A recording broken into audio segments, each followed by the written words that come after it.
नमस्कार, आपण पाहता हिरकणी न्यूज।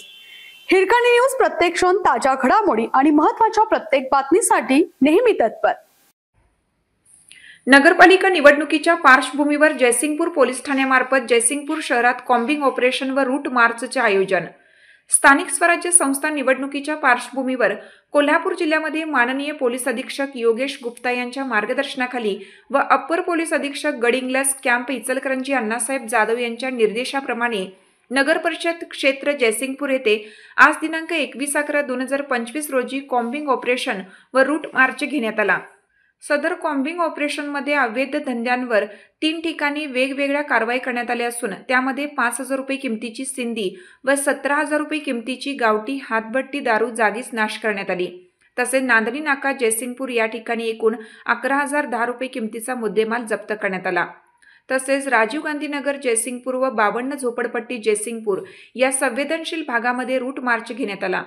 सदर रूट मार्च व कॉम्बिंग ऑपरेशन मध्ये माननीय उपविभागीय पोलीस अधिकारी श्री अमोल ठाकूर, जयसिंगपूर पोलीस ठाण्याचे प्रभारी अधिकारी श्री सत्यवान हाके, पोलीस उपनिरीक्षक प्रवीण माने, पोलीस उपनिरीक्षक इनामदार, शिरोळ पोलीस ठाण्याचे पोलीस उपनिरीक्षक श्रीमती पालेकर, तसेच पोलीस ठाणेकडील सर्व स्टाफ, उपविभागीय कार्यालयाकडील सर्व स्टाफ तसेच दंगल काबू पथकातील एकूण 6 अधिकारी व 50 अंमलदार उपस्थित होते। सदर रूट मार्च मध्ये एकूण 6 शासकीय वाहनांचा देखील समावेश होता। येणाऱ्या निवडणुका शांततापूर्ण वातावरणात पार पाडण्यासाठी नागरिकांमध्ये आश्वासक वातावरण निर्माण करणे, गैरप्रकारांना प्रतिबंध करणे या अनुषंगाने सदर मोहीम हाती घेण्यात आली। या संपूर्ण बातमीची लाईव्ह अपडेट घेतली आहे हिरकणी न्यूजचे प्रेस फोटोग्राफर संजय कोळी यांनी जयसिंगपूरमधून।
निवडणूक 2025 अनुषंगाने आदर्श आचारसंहिता लागू करण्यात आलेली असून याचे सर्व नागरिकांना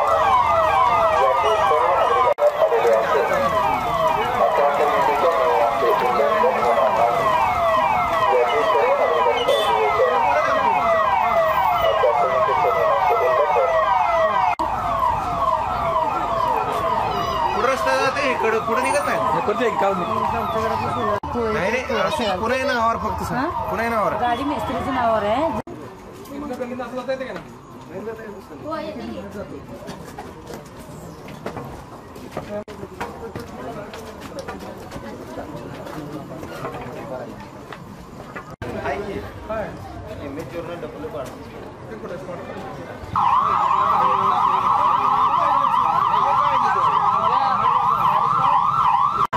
कायदेशीर कारवाई करण्यात येईल.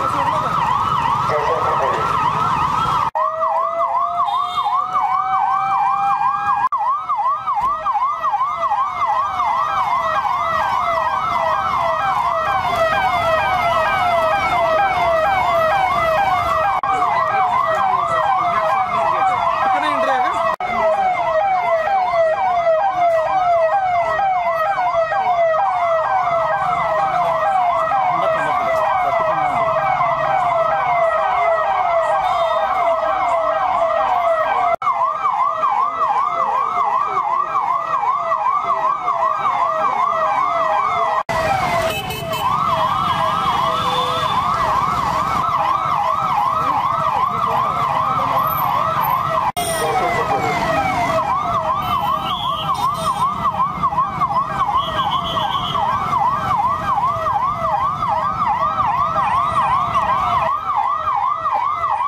आपल्या हिरकणी न्यूज चॅनलला लाईक करा, शेअर करा आणि सबस्क्राईब करायला विसरू नका आणि रहा अपडेट.